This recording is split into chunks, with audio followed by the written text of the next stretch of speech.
ఇక్కడున్న 14,400 మందిలో నాకు కావాల్సింది ఆ ఒక్క కూలి.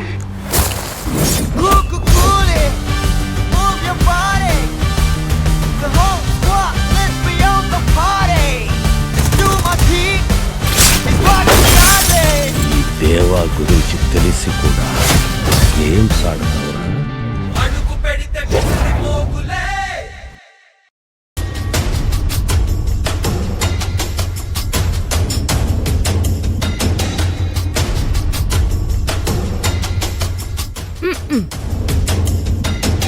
చూసావా భువన, యమజ ఎంతగా అలంకరించిందో. నిజంగా యమజ నీ ఇంటి కోడలైతే చాలా బాగుంటుంది.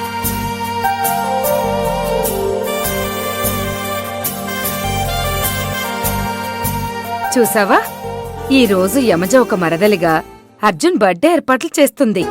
నెక్స్ట్ ఇయర్ అర్జున్ చేత తాళి కట్టించుకున్న భార్యగా ఈ బర్త్డే వేడుకలు చేస్తుంది.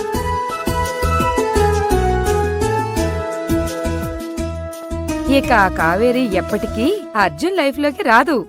అర్జున్ లైఫ్ లోకేంటి, అసలు ఇంట్లోనే అడుగు పెట్టదు.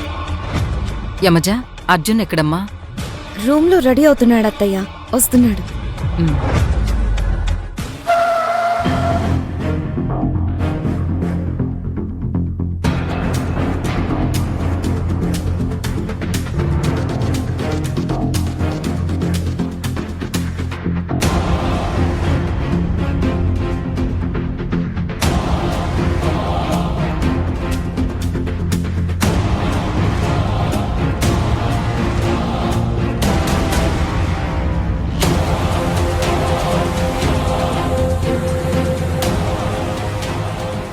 రామ్మా.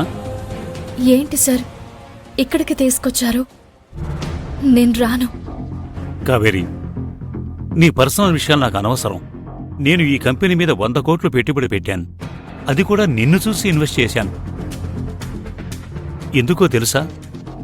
నీకు వ్యవసాయం గురించి బాగా తెలుసని. ఆ తర్వాత యమజ వచ్చింది, చాలా జరిగిపోయాయి.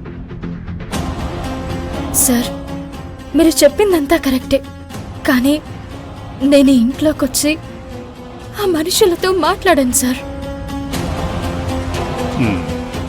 సరే, ఇంటి కోడలుగా మాట్లాడకు, నా ఎంప్లాయీగా రా. చెప్పాను కదా, నిన్ను నమ్మి 100 కోట్లు పెట్టుబడి పెట్టాను. అది వదిలేసుకోలేను కదా.